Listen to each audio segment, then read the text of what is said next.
In the middle of a giant galaxy full of stars and strange planets, there was a small, peaceful world called Valari. Valari was home to a gentle race of tiny, light-skinned aliens with big, glowing eyes and soft voices. They were smart and kind. But in a galaxy ruled by war and power, kindness was seen as weakness. Princess Jera of Valari was born with a golden mark on her forehead, a symbol of royal blood. She was graceful, intelligent, and full of hope. But no alien race wanted to be near her. No prince from any empire wanted to marry her. To them, she was too small, too quiet, too soft. Her father, King Velen, had sent messages to all corners of the galaxy. He offered peace, wealth, and alliance through marriage, but one by one, every royal house rejected the offer. Some laughed, some ignored it, and others sent back insults. "She is weak," they said. "She is nothing," said others, in secret meetings. They joked about Valari's porcelain princess. To them, Jera was a symbol of failure, not power, but they didn't know the full truth. Jera had something special, a strange gift she never told anyone about. Since childhood, she had dreams of a figure with 2 arms, 2 legs, and strong eyes. He was not from any known race. He was something else, something ancient, something forgotten. Her people said humans were only myths, creatures of chaos from the past. Long ago, they said humans had tried to fight the galaxy and disappeared, vanished after a war that shook the stars. But in Jera's dreams, the human did not look like a monster. He looked like a protector, and her heart told her that somewhere he was real. Jera sat alone in the royal garden. Looking at the stars, her silver dress shimmered under the moonlight. She held a small device, an old star map with forbidden data. She had found it in the hidden archives of the palace. It showed a path to a lost system, one long removed from all official records. "I will not wait for another rejection," she whispered to the stars. "I will find him myself," her assistant. A small robotic bird named Ni landed on her shoulder. "Princess, you cannot leave. It is dangerous," Ni said, blinking nervously. "I must," she replied. Her voice calm but firm. "If no one in this galaxy can see me, maybe a human can." That night, she stole a diplomatic ship from the hangar. No guards saw her leave. The stars opened wide as she flew into deep space, alone. Meanwhile, on a dusty mining planet on the edge of forgotten space, a man woke up from a nightmare. His name was Jason Ward, a human. The last human, or so he believed. He lived far from the core worlds, working with machines, trading minerals for fuel. No one came to visit him. And he liked it that way. He didn't care for politics, or empires, or royals. But that night, he felt something strange, a pull, like gravity, but not physical. He looked at the sky and muttered, "What the hell was that?" Back on her ship, Jera was getting close. Her map showed only one signal, one unknown, human-like life form. Her heart raced, but she kept flying. Until suddenly, her ship was hit. A group of pirate craft surrounded her. Weapons hot, easy prey. One pirate laughed. "Royal ship, no guards, jackpot." Jera tried to send a distress signal, but no one answered. Just when all hope seemed lost, a shadow passed over the pirate ships, fast, sharp, and angry. A black ship came flying like thunder, weapons flashing, engines roaring. One pirate ship exploded, then another. In seconds, the sky was clear. Jera blinked, confused, her ship shaking from the blast. A voice came through the speaker, deep and strong.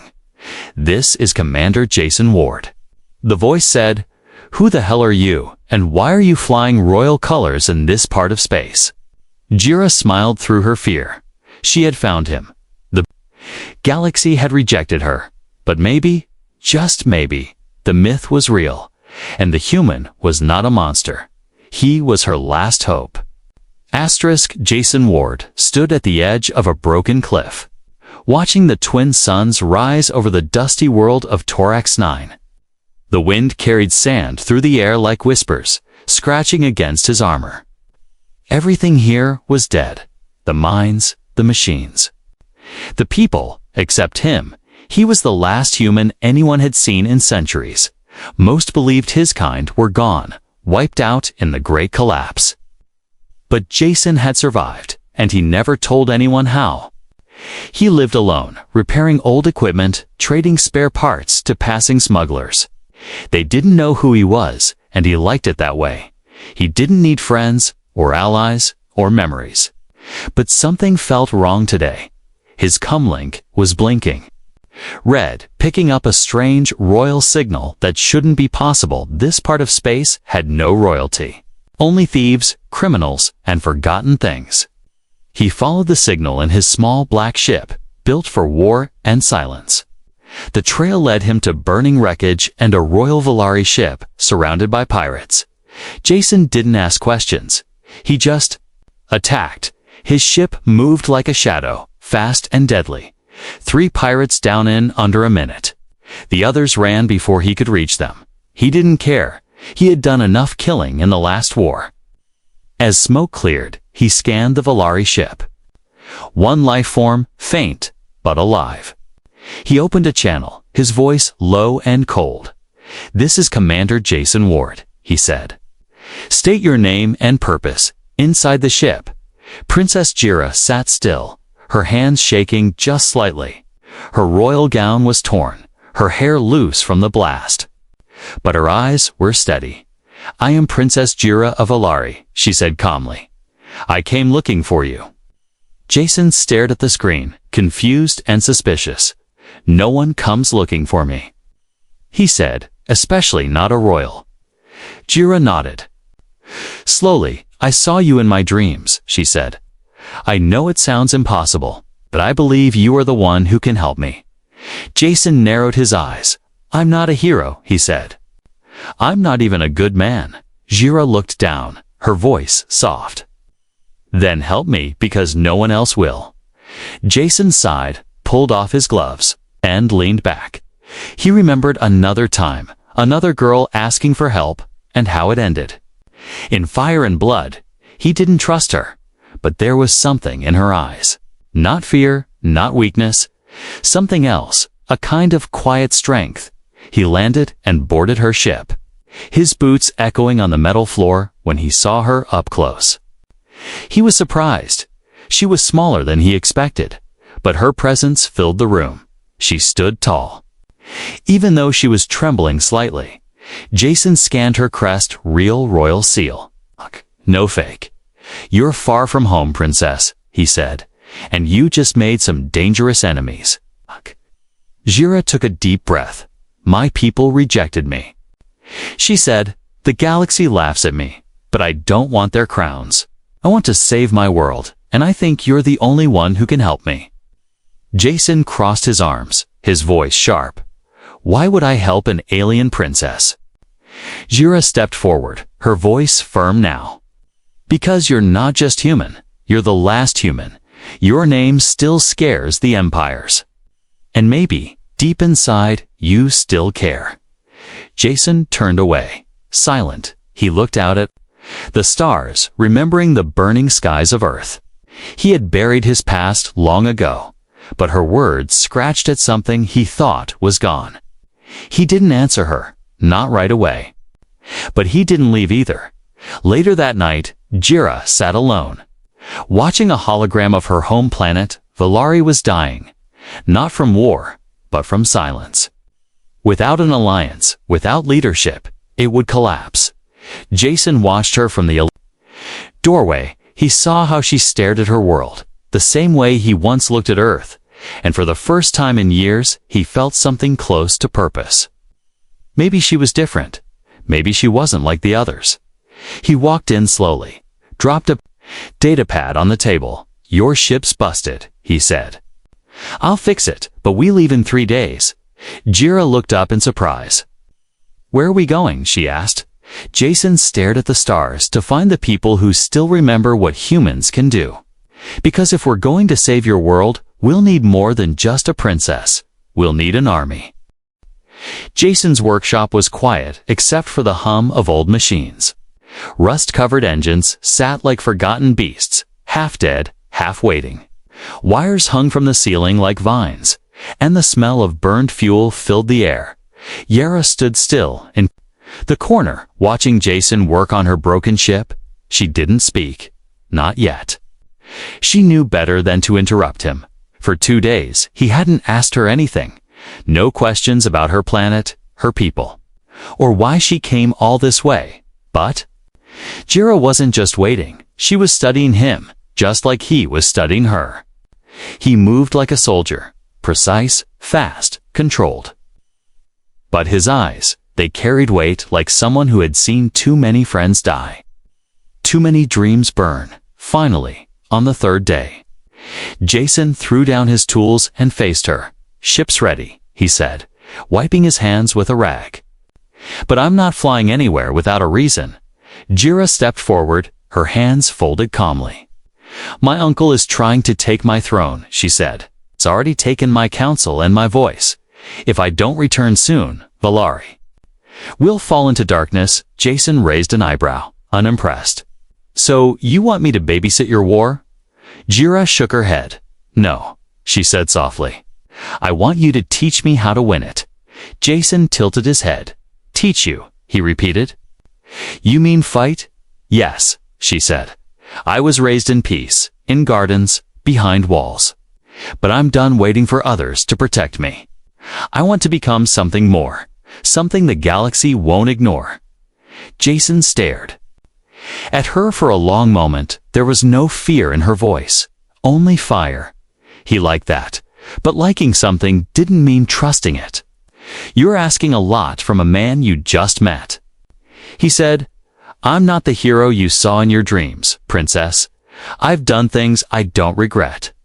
"But others would." Jira nodded. "I don't need a hero," she said. "I need someone who knows how the galaxy really works." Jason looked away, silent.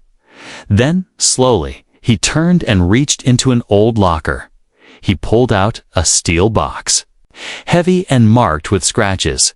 Inside was a small black card, old tech, human military grade.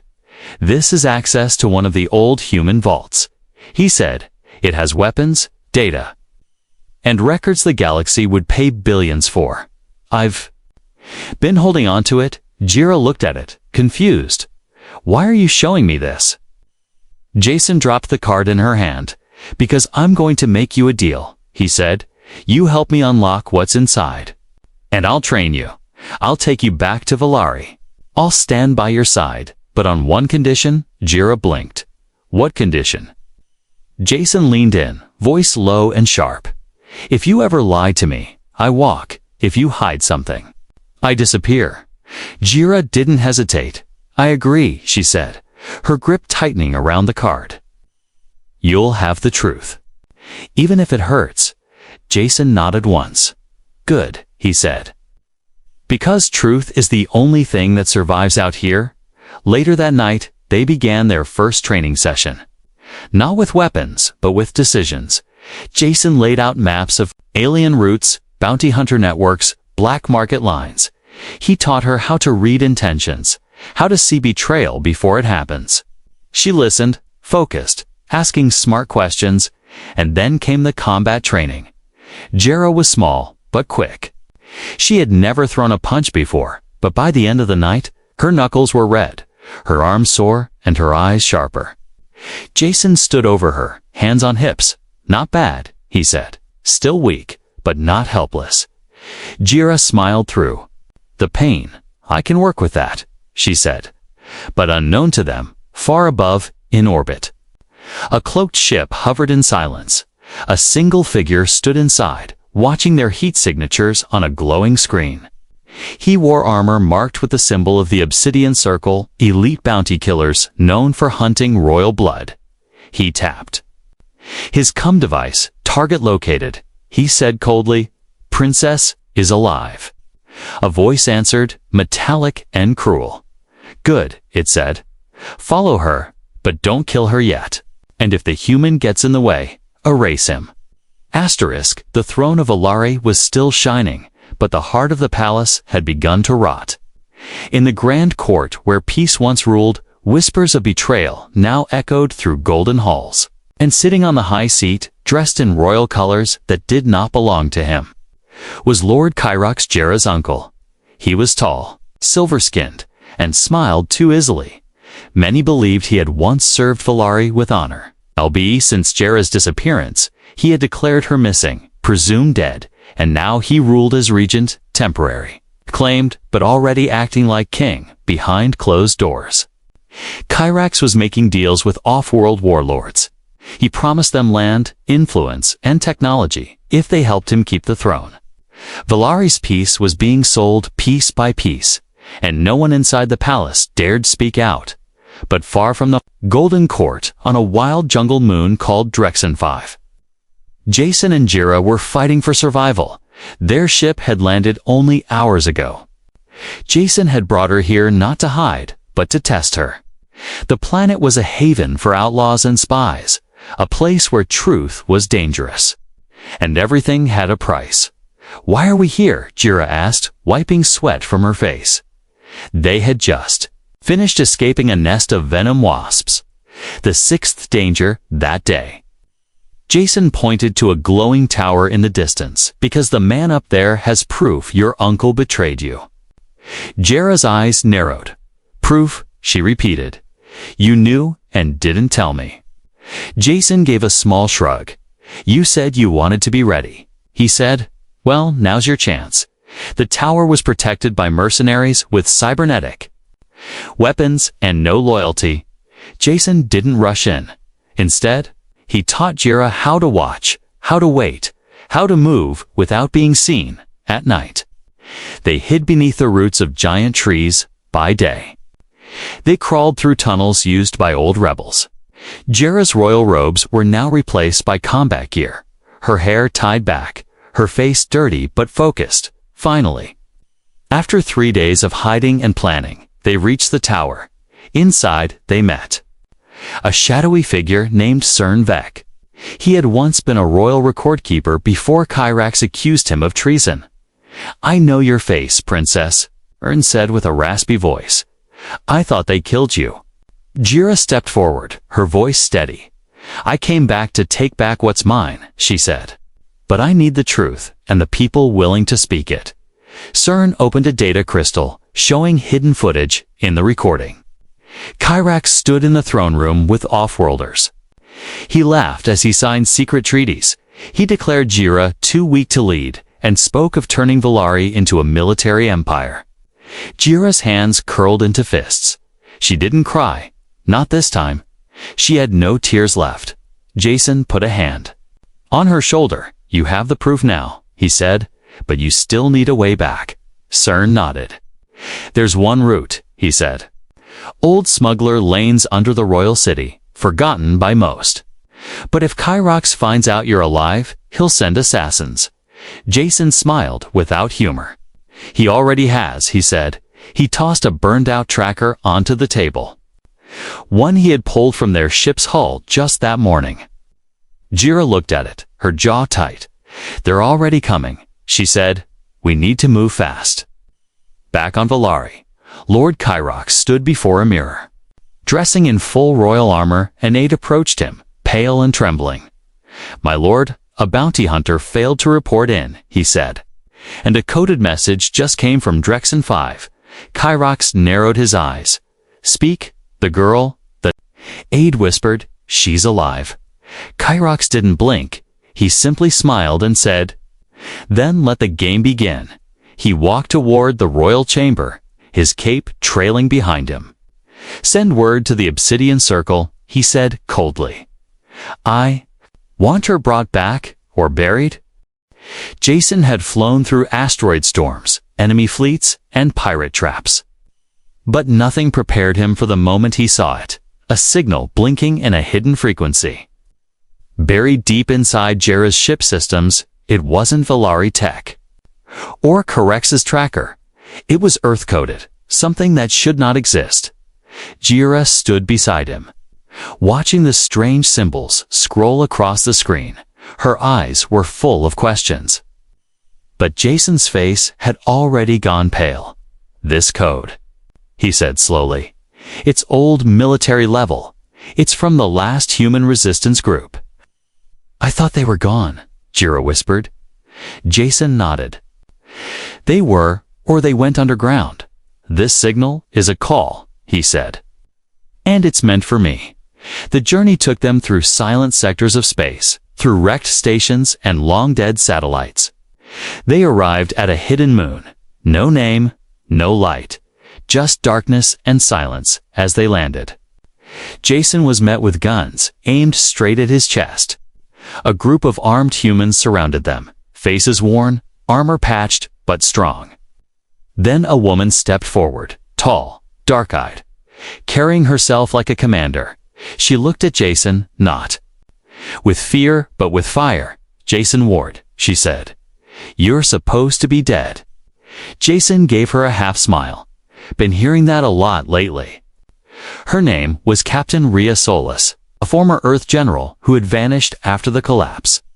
She and her people were the last surviving cell of Earth's elite defense force. They called themselves the Echo.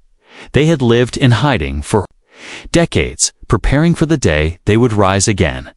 "We picked up your trail after you destroyed those pirate ships near Torox 9. Rhea said, "and we traced the royal signature." She turned to Jira. "You brought him out." Jira stood firm. "I didn't force him," she said. "I asked, and he chose." Rhea studied her for a long time. Then, to Jason, she said, "You taught her to stand like that." Jason nodded. She taught herself, inside their hidden base. Jason and Jira walked past old Earth flags, cracked data screens, and training rooms filled with young fighters. Jira noticed how the humans moved quick, quiet, efficient. They were few, but their presence was strong. "They've been hiding this long?" she asked quietly. Jason nodded. "Waiting for the right moment to return," he said. "Waiting for hope." Captain Rhea sat them down and played a secret message. It showed Lord Kyrux speaking with alien warlords, offering Valari's tech in exchange for help crushing any human survivors. "He plans to wipe us out before we can rise," Rhea said. "He wants to control both your world and ours." Jira clenched her fists. "I will not let him." Jason stood, thinking, "We have your forces, her claim, and the truth," he said. "But we'll need to strike at the heart, the palace." Rhea raised an eyebrow. "Then it's time we stopped hiding." The next day, Jira stood before the Echo soldiers. She wore new armor, lightweight and built for speed. Jason had helped design it. "Using both Earth and Valari tech, I know I am not human," she began. "And I know many of you don't trust outsiders, but my people were once peaceful. Kind, now they're being turned into weapons. I want to stop that," she said. "I want to fight for my world and for yours. I don't ask you to follow me," she added. "I ask you to fight beside me." There was silence, then a voice from the crowd. "She's got more courage than half of us." Another voice. "I'll follow her." And another. "Let's make the galaxy afraid of humans again." Jason smiled, standing beside her. "Looks like you've got your army, princess." Jira turned to him, eyes sharp and full of fire. "Then it's time," she said. "Time to take back the throne." But high above, deep in black space, the Obsidian Circle was watching there. Leader, a faceless figure known only as the Collector, turned toward a wall of glowing bounty marks. Jira's face flashed red, marked target reacquired. Jason's showed classified threat level black. "Deploy all agents," the Collector said, "if they want to wake the galaxy. Let's show them what nightmares look like." Asterisk, the royal planet Valari looked peaceful from orbit. Its sky shimmered with golden clouds, its forests still, bloomed in perfect patterns, but peace was only on the surface. Beneath it, the roots were poisoned, and the throne was cracked. Jason Ward stared out the ship window, silent, beside him. Princess Jira tightened her armor straps, her eyes calm. But unblinking? "Are you ready for this?" Jason asked. "I've dreamed of returning," Jira said, but not like a queen. Like a storm. The plan was dangerous. Enter through the forgotten smuggler tunnels under the capital. Reach the throne hall before Kyrox could silence the court. Reveal the truth to the council or die trying. Jason led the vanguard. His human squad called the Echo, blending into shadows like ghosts. Jira followed with her most loyal guard, young recruits who still believed in the true Volari bloodline. Every hallway was quiet, too quiet. Then the first trap triggered. A corridor exploded with plasma bolts. Laser turrets came alive from walls once painted with art. Jason dove forward, tossed an EMP grenade. Jira covered the wounded with a glowing shield crafted from stolen obsidian tech. Someone knew we were coming. Jason growled. Jira nodded. "There's a traitor," she said. "But we go on." They pressed forward, step by step, mighting through electric gates, toxin fog. An assassin drone's Volari had never been designed for war. But Kyrox had turned it into a fortress while wearing a crown of peace. Finally, they reached the gates of the throne room. Two giant guards stood in their way, the Volari Iron Brothers. Twins enhanced with cybernetic strength, Jason stepped forward. "Let me handle this," he said, cracking his neck. The fight was brutal. Steel fists against human instinct. Jason moved like lightning, dodging one, slamming the other. They punched back hard. One breaking through a wall, Jira used the moment to leap forward, unlocking the main doors with her royal crest. The gates opened, revealing the High Council. Already seated, and at the center, Lord Kyrax, wearing the crown like it had always belonged to him. "Jira," he said with a fake smile. "What a surprise." The room gasped as Jira stepped forward. Battle-worn but standing tall. Jason walked beside her. Blood on his armor, a fire in his eyes. "You stand accused of treason," Jira said loudly. "You sold Volari's future to outsiders. You tried to kill me." Kyrox laughed softly. "And you brought a human to accuse me," he said mockingly.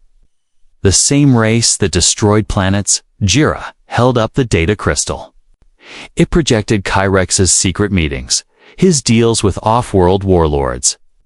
His voice betraying his lies, the council shifted, whispers rising like wind.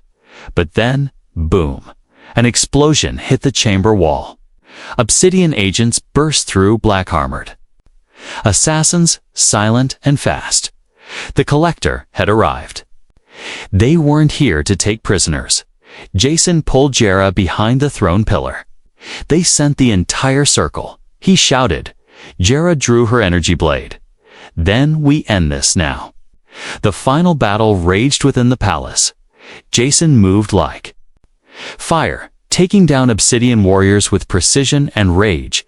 Jira fought with skill and grace, not like the girl she once was.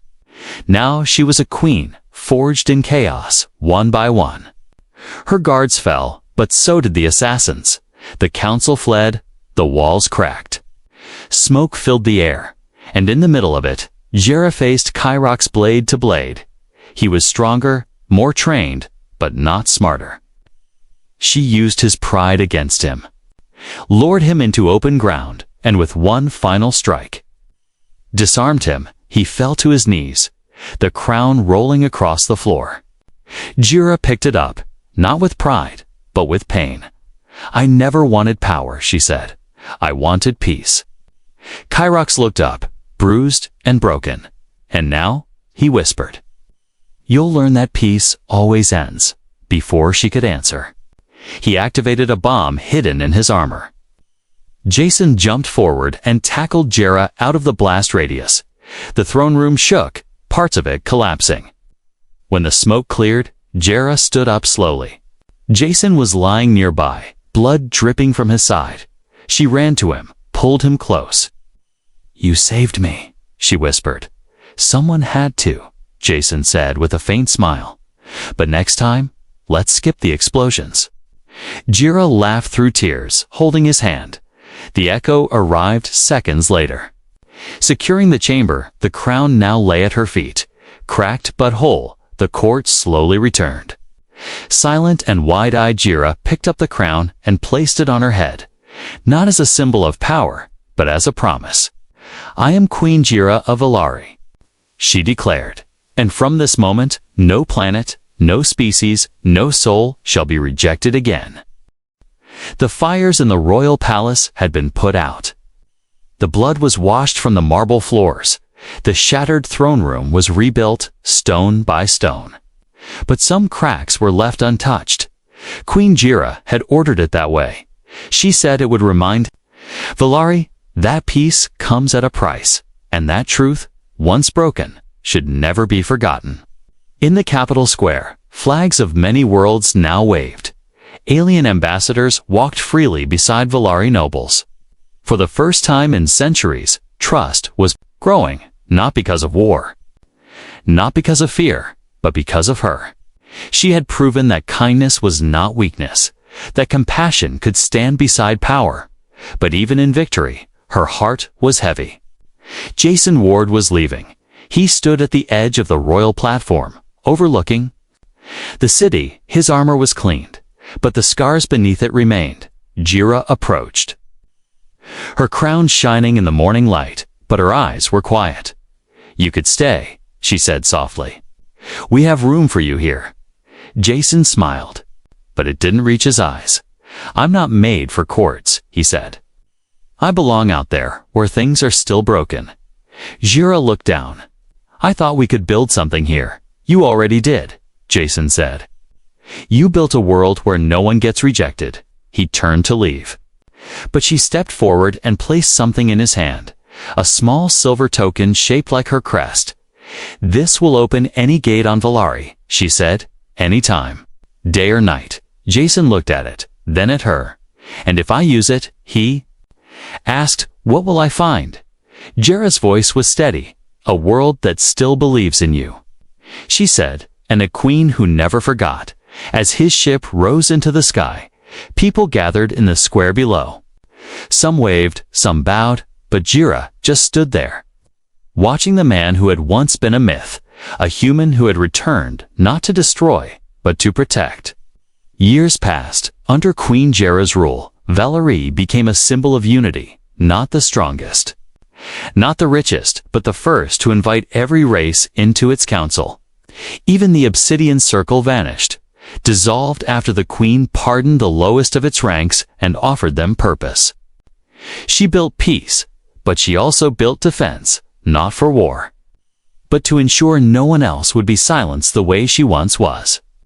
And Jason, he was never seen on the news, never returned to the palace, but whispers spread in the darker corners of the galaxy of a man in black armor who saved lost colonies, destroyed slavers, and disappeared before anyone could thank him. Some said he was a ghost, some called him a myth, but those who knew the truth gave him a name, the Last Guardian. One quiet night, under the twin moons of Valari, a small ship landed on a hidden platform near the Queen's garden. No guards moved, no alarms sounded, and from the shadows, a figure stepped forward, carrying a silver token in one hand and a rose made of metal in the other. Jira was already waiting. She didn't speak. She just smiled, and for the first time in many years, Jason Ward said the words he had once buried, "I'm home."